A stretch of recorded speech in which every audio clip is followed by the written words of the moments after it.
Welcome back to the students to the topic of introduction of marketing. We had already discussed about the different kinds of markets that are available in the Indian market economy. The markets like consumer durable industries, the markets like FMCG industry, that is the fast moving consumer goods, and the markets that are associated with the services industry. We have also discussed some of the basic concepts of marketing, in the sense that what is the meaning of marketing and why do we need to study the subject of marketing in academics, and how important it is for the people who are going to specialize in the domain of marketing in the corporate world. Now, continuing with the discussion on the different kinds and different types of market which we had discussed earlier, I referred to you regarding the consumer durable industry, the FMCG industry, and the services industry only because these are the three main sectors which are dominant in the Indian market economy, and rather they are dominant in all the international markets. And whatever products that we manufacture, whatever services that we give to the society to avail, they all fall under these three categories. So if there is any kind of industry which is manufacturing any kind of product, or which is giving you any kind of service, fall under the three broad categories. There cannot be any other broad category besides these three industries. Even if some of the sectors have grown big over a period of time, something like the pharma industry, the medical equipments industry, something like the stationery products or the book publishing industry, maybe the automobile industry, these are some of the sectors which have grown big over a period of time, along with the electronic, the electricals, the tire, the molded furnitures, and there are so, and the office equipments.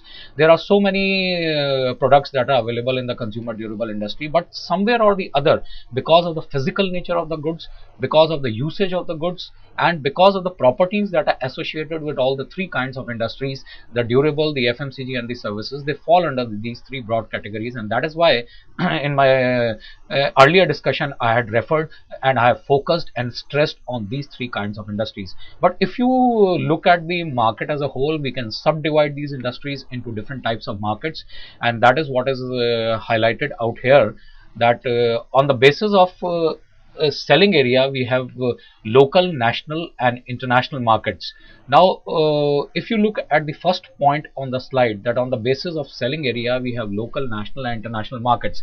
So, if you are sitting in a place like Delhi, or if you are sitting in a place like Mumbai, or if you are sitting in any of the B class or the C class cities, or even if you are sitting in any of the rural areas in the Indian market, maybe the district towns or the small villages, you will always find that there are local markets that are available to you within your close vicinity, from where you go and purchase the goods and for your self consumption. And that is what we call as the convenience marketing in today's concept, because today the consumer, even though they have got a lot of money to spend on travel, and they can afford the higher rising travel cost in these days, and everybody has got the facility of traveling from one place to another.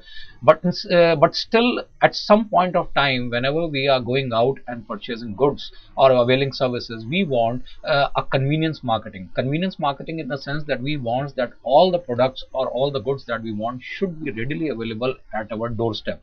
And doorstep doesn't mean that almost all the products should be made available right at the gate of our house, but doorstep, I mean that they should be available in close vicinity where you can approach in no time, and you don't have to travel to far away markets to in search of the goods, and that saves your time and energy also. And that is how the markets are developing these days, that companies have realized this importance of convenience marketing to the consumers. Because today, if you look at the cities, if you look at the geographical spread of your country as a whole, there are people which are spread in every nook and corner of the city, in every nook and corner of the country. And today, the all the sales organizations and the marketing organizations cannot afford to leave any area of the market as vacant, that they decide, okay, this is one of the areas I'm not going to sell. Even if you are into selling of expensive items, take the example of gold and silver, for example, or the jewelry market as a whole.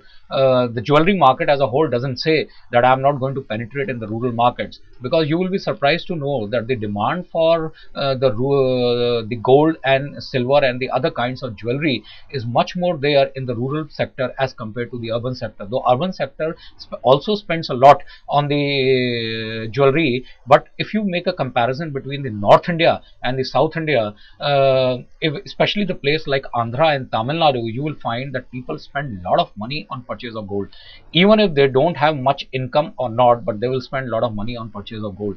They are not only investing their money in security in the gold, but they are really purchasing the gold in the physical form. And it's not only because of the customs and the traditions that we Indians follow, that in marriages and in some other kind of family functions or occasions that we need to give jewelry to our relatives and to our family members, but it has become a sort of a tradition, it has become a sort of a culture in the southern markets that they need to purchase the gold. Whereas if you look at the markets in North India, the West India and the other part of India, the people are investing in other financial instruments also, besides they are investing in gold fund. So here if you find that people are not purchasing the physical form of gold every now and then, they are only purchasing this physical form of gold as and when they require, but otherwise they are investing a lot of money in other financial instruments. So the point is that today the markets are developing such that the organizations cannot afford to leave any nook and corner of the country vacant. They need to spread their horizons and they need to network through their offices, that they are able to cover the whole of India. And it is because of this reason you will find that organizations spend a lot of money in opening up their branch offices and opening up their divisional offices all over India, so that they are able to cover every city, every state, every town of the country. Because if you don't do this, then the competition is going to take over. And for example, if LG or Sony says that we are manufacturing today LCDs and the LEDs, which are very expensive range, and today these kind of technological televisions can only be sold in the urban markets, but it is not they cannot put the eligibility criteria to such products, because what happens is that, okay fine, if you decide that I am not going to penetrate with such kind of products in the rural market, but can you stop anyone from the rural market not to purchase the LCD or the LED if they have money? So the time has come when you have to penetrate into the interiors of the country, into the interiors of the states of your country. But of course you can decide that what will be their demand level, how much will be the output, which product will be demanded more. This you can make a policy decision, this you can make a strategy decision, that what kind of products I need to make available in the rural markets as per their demand, as per their customs, as per their traditions. But you cannot put an eligibility condition, or you cannot disallow anybody from the interiors that okay, you are not going to purchase this particular item, which earlier the expensive automobile brands used to do, something like Mercedes used to do at long point of time, and even the Rolls-Royce were doing it. They are still doing it, but because they are very clear from the kind of segmentation that is available in the Indian market, that this kind of cars, because of less of infrastructure developments and less of keenness and interest of the people towards such kind of sophisticated products, they are not going to sell. It is not that the people are not having that much kind of money out there. There may be people who may be able to spend 3.5 crores on a phantom model of Rolls-Royce, but the point is that these people have grown up in such kind of culture and tradition that they may not be having interest for this particular kind of product, and probably they will be like to purchase more of a rugged kind of a vehicle which can suit their infrastructure. So you need to understand the markets, you need to understand the customs and traditions of the people, the way they behave, what kind of ideologies they and thinking level they are influenced with, and then you can decide, make a policy decision, okay, what kind of products we can penetrate into this market. So if you look at all this scenario on the basis of the selling area, you have the whole market that is available to you. You cannot put a restriction, you cannot put a divide today that I am not going to enter into this market, because if you are not going to enter into this market, then somebody else in your competition is going to enter this market and they are going to capture this market, because every market has got a potential. Very good example was Bajaj Alliance in the financial services. Bajaj Alliance was the first company to enter into the eastern sector of the Indian side. Now if you look at all the other companies, whether in the durable sector or in the FMCG sector, they, especially in the durable sector, most of the companies who try to operate in the eastern part of India, because of the difficult terrain to move into that area, and because of the insurgency problem in that area, unfriendly kind of people living in that area, or because of the government less government control in that area, all the companies have made Guwahati as their hub to penetrate into the eastern markets. Whereas if you look at the FMCG trade is one industry that has been successfully able to penetrate into the interiors of the Indian markets, especially companies like Hindustan Unilever and companies like ITC. They have set up their base and they have penetrated into these areas, and they are doing volume of business from these areas besides whatever volume of business they are doing from the urban areas. So Bajaj Alliance was the one company that entered into the eastern market, not only from Guwahati sector, but they set up their base in all the 7 sister states of India, and they are doing a very good business in the eastern market. And now you look that all the other companies are gradually entering into that area. So markets are available, people are available, they are aware of the what is happening in the country. The only thing is that you have to approach them, you have to tell them what you are doing, and because otherwise it's a huge area which can be potential to you. The only thing that if we are not entering into that area or any other area in the country, we are missing our opportunity to sell our products and services. So we have local markets. Local markets are those markets which are very close in vicinity to our residential areas where we are living. They may be small, they may be big, or they may be the weekly bazaars that we see in our country today, from where you can go and purchase the grocery, where you can go and purchase any other item that you want for your daily use. So these kind of local bazaars, these kind of retail outlets, these kind of small khokhas that you see in the Indian cities and in the rural areas, or maybe the street vendors and the hawkers, that is what we call as the local market in the Indian scenario. Now if we come to the national markets, now the national markets as such are the markets which are available from the organization point of view.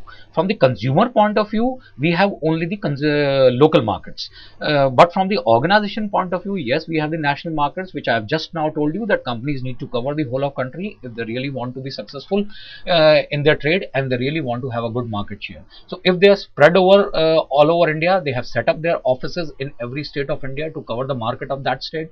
They have appointed the sales executives and the market executives who can penetrate, who can travel to these A class cities, the B class cities, the C class cities, and the rural areas in their state wherever they are putting up, and they are able to do networking. This is called networking from the organization point of view. If they are able to do this, that means the company has made its presence nationally, and that is very important in any kind of trade you are into. Then comes the international markets. Now it's a time of global scenario, it's a time of global markets, it's a time of international markets, especially after 1990 and 91, when the Indian markets opened up for the foreign economy, when it became a free market economy.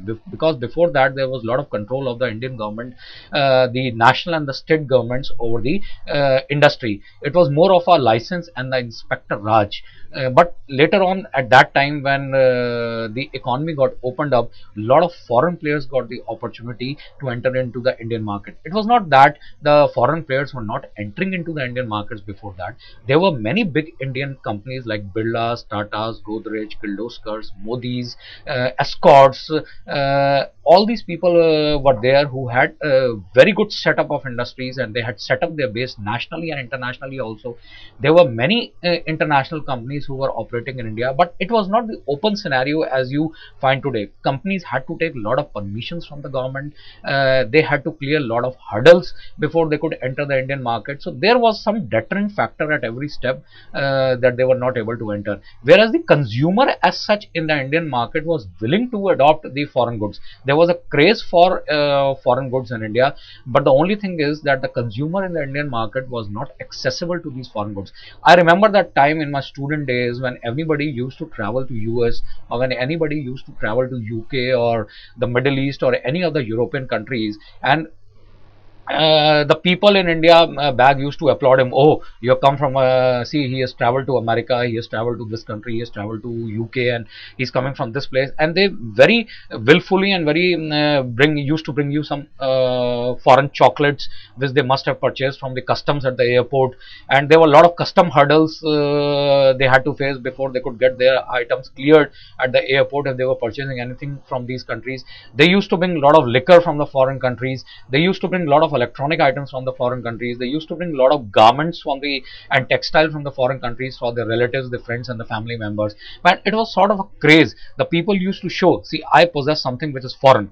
But if you look at the Indian market scenario for the last 20-21 years, especially after 1991, now everything that was foreign is now available in India. All those companies which were somehow trying to penetrate into the Indian market, all these items are now available in India. They have set up their manufacturing bases in India. They have gone into the collaborations and the joint ventures with the Indian brands, and both the brands together are doing phenomenally in the Indian markets. So that craze for something that was foreign or something that was made outside is no more than in India. Today, if you travel outside, you bring anything. It is not that out of craze. It is out of because of your love and affection for the people, that you have gone outside. So you need to bring some something for your people, something for the people whom you know. So, but everything that is available outside is now present in the Indian markets. So that is how the change has happened when the market is the free, when you are able to penetrate, when you are able to set up, when you are able to broaden your horizons out of your boundary, and you can penetrate into the Indian other countries. The only thing that you have to remember is that you have to respect the customs, the religions, and the traditions, and the beliefs and thoughts of the people of that country, and take permission from the governments before you set up your bases. I can give you one more example related to international markets. Now today, a tea market has grown over a period of time, and tea market is not a small market for India. There have been many national and local players in the Indian market. The beauty with the Indian market is that you have a lot of national players, you have a lot of international players now, along with Indian brands or with the foreign brands as such which are available. And you have a lot of regional and local brands which are doing very well in the Indian market. If you travel to most of the states, you will find that there are so many brands which are available in all the products which you must not have heard of nationally sitting in Delhi, and they are doing very well in the respective state.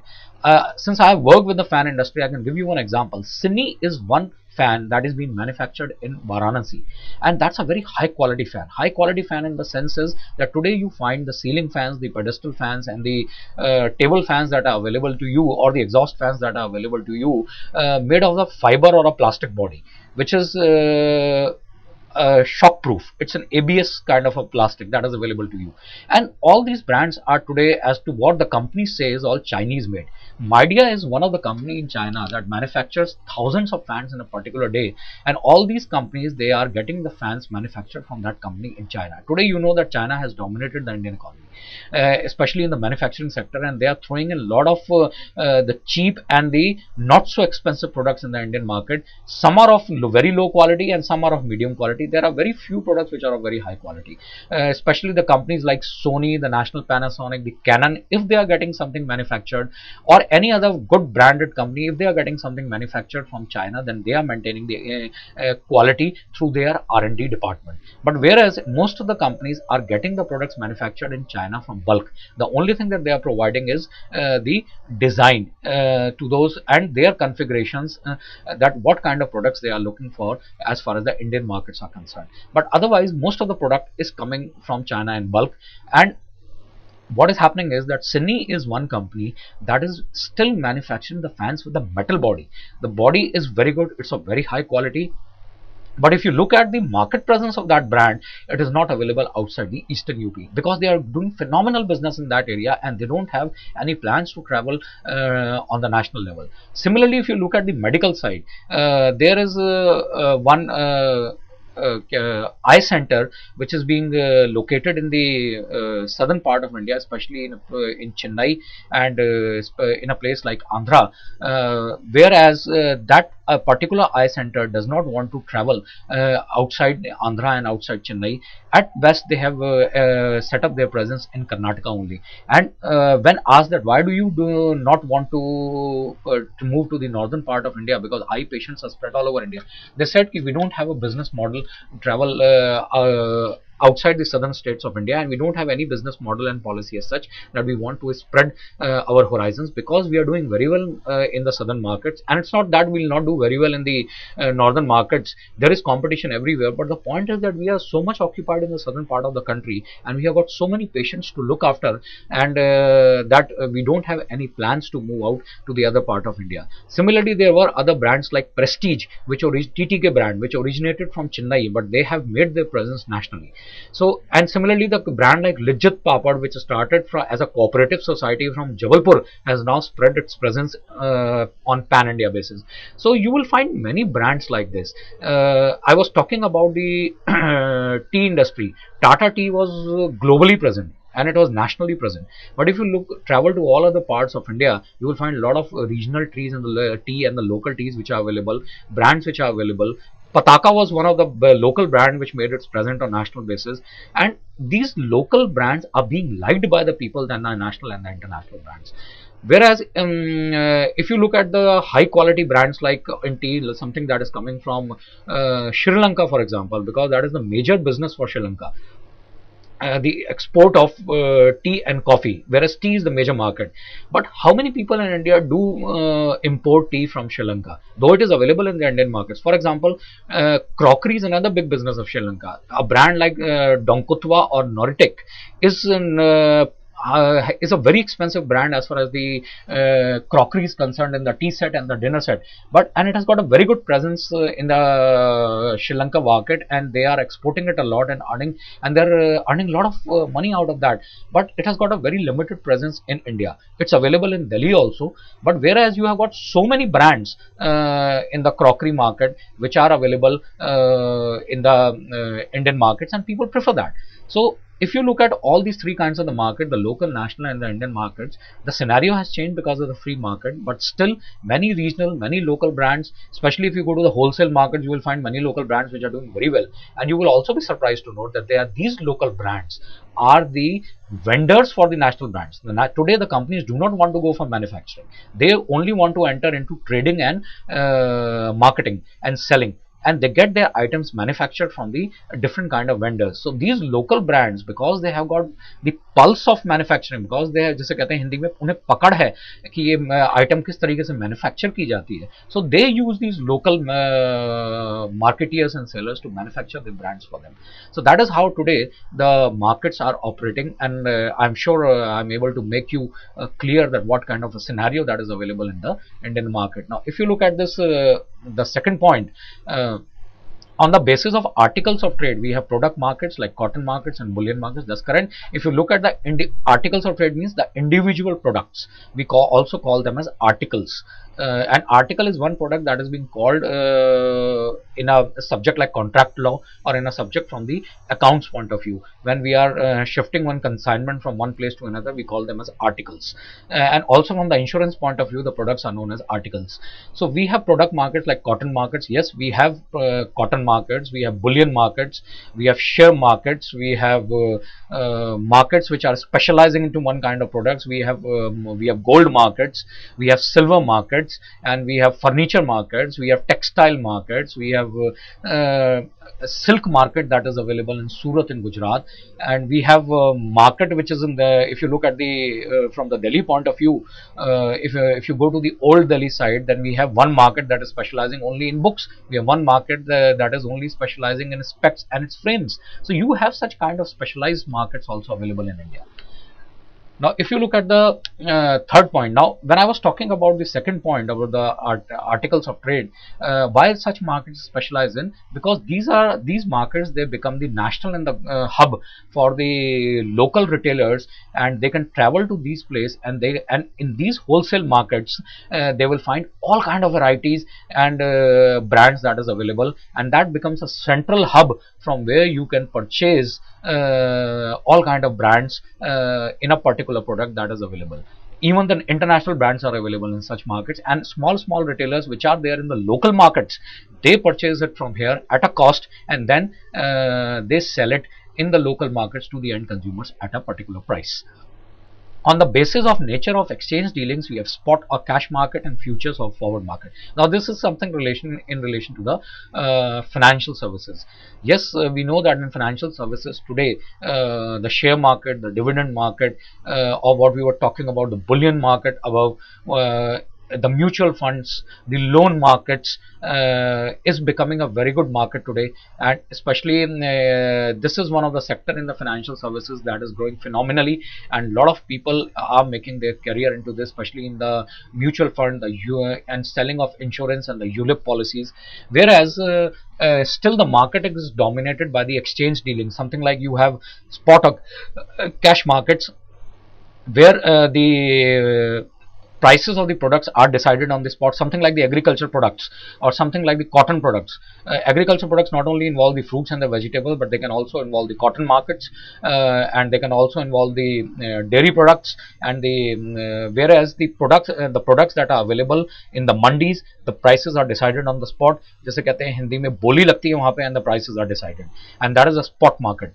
And that spot market, the people who are doing trading, the people who are selling and purchasing, the dealings are done in cash. So there is exchange going on of a product in relation to a price. And then you have the futures or the forward markets. In the futures market, you are putting your products in the market and you are deciding on the future price, that 1 month down the line what can be the price of the cotton. So that is a futures market. Based on your anticipation on the past trends, you are deciding upon the future prices of the product based on the demand scenario, and you can do certain calculations that what can be the future price of this particular product based on the past scenario. And then you have the forward markets. In future prices, your prices are more or less decided and your product is being traded on the future in the present scenario. Whereas in the forward markets, you don't decide the prices as such now, and you wait for a certain period of time that based on the demand inclination of that product, where the demand curve of that product is moving, and you wait for the government policies over a period of time, and then you decide, okay, 15 days down the line, if I have to sell a certain product, that at that particular point of time, what will be the scenario of the market in relation to that particular product, then only we'll be deciding the price of that product. I'm not going to decide the price of the product in advance. So in forward markets, actually you don't sell much, whereas in the futures market, you sell the product in advance, you trade the product in advance. If you look at the last point of this slide, on the basis of natures of goods sold, we have consumer goods market and the industrial goods. Consumer goods market, I have already told you, where the retailer, the middleman, is selling to the end consumer, and the middleman purchase from the selling organizations and they sell it to the end consumer, who purchase the products by paying a price for their self-consumption. Whereas the industrial goods is a B2B market. The earlier one is a B2C market. This is a B2B market where the organizations sell to the organization, and the organization purchase certain products for their self-consumption. So they become the end consumer for the organization. It is not going to the individual people like us. Some office purchase, the building is getting constructed, they want to purchase ACs, they want to purchase furniture, they want to purchase stationery items, they want to purchase fans for their offices. So that is a B2B purchase. When they approach a company like Godrej, when they approach a company like Usha, when they approach a company like LG, okay, we want these brands in so much quantity. So that is B2B selling, where one organization is selling to another organization, or where one brand is selling to another brand. That is B2B market. So these are different kind of markets that are available, but in general, again, I'm telling you, it's the basic three sectors are the consumer durable sector, the FMCG, and the services sector, where all kind of markets and products are associated with based on their nature and the usage. And along with that, we have local, national and international markets, or in the layman's language, I would like to call them as the open markets, which are available to the end consumer 24 hours a day, 365 days a year, from where you can go and purchase and avail service whenever you want.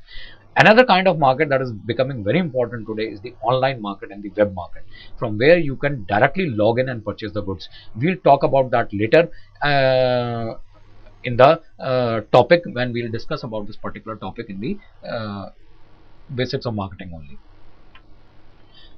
In the next slide on types of marketing, you have, if you look at the first point, on the basis of period, we have short-term and long-term markets. Example, the money markets for short-term funds and capital markets for long-term funds. Now, short-term and the long-term markets are basically associated with the financial products or the financial markets. They are associated with the bullion markets. They are associated with the share markets. They are associated with the markets like, basically they are associated with the financial services. They are also associated with markets like commodity exchange market. They are also associated with the markets like when you are trading for mutual funds. So money market is one market which is a can be a short term market, because today the economy, there is a lot of fluctuation in the market economy. So money market is always calculated in the terms of short term markets, whereas the capital markets, where the companies want to raise some money, working capital for their future growth, or the companies are investing their money in bulk in the market, they are making some investments in the market. If they have got surpluses, then those are known as the capital markets. They are being traded on the long term basis. So these short term and the long term funds are basically associated with the financial markets. Then on the basis of nature and magnitude of selling, we have wholesale and the retail markets that I've already explained to you before. But just a brief on this: the wholesale market is the market where the companies and the retailers that are available out there are the big players in themselves. They may be the distributors, they may be the stockists, they may be the redistributors who purchase the items from the organizations in bulk and also sell in bulk. They do not sell in small quantity. Their prices are also traded in a different way, which are different from the open and the retail markets. And whereas the retail markets are those markets where the shopkeepers and the retailers are available also in abundance, and they purchase the goods from the wholesale markets. Also they purchase the goods directly from the organization, but they purchase in small quantities and they also sell in small quantities to the end consumers. Wholesale markets do not directly deal with the end consumers, they deal with the retailers, whereas the retailers directly deal with the end consumers. But today retailers also in the competitive scenario cannot wait for the walk-in and the walk-out customers, so they also on their own make efforts on behalf of the company to sell the brands which they are selling in the B2B markets. So people are expanding their horizons. Today you cannot limit anybody from that okay, this is beyond this, you cannot expand beyond this, you cannot sell your products, because today you have to give a scope, you have to give free scope to all the people to sell the products. It's highly competitive market. You have so many brands manufacturing and selling a particular product that if you don't do all these exercises, if you don't leave your market open, then probably you will lose a considerable amount of market share. Now, this is the summary as to what we have discussed in the introduction of marketing. The above topics make us understand the meaning of marketing, which we have already seen, why it is necessary to understand this as a subject, especially the basic concepts, before we go to the advanced concepts. How does it differ from sales? We'll see more in the coming topics, and also tell us that these two functions operate differently but are very closely related to each other. Of course, in the practical scenario, these two, the sales and marketing, operate together, but they are far different from each other. We'll see to that in the future slides also, and we have also seen the type of markets that are available in the Indian market. So here I'm going to end the topic of introduction of market, and I hope that I'm able to make you clear on some of the concepts of marketing. Thank you.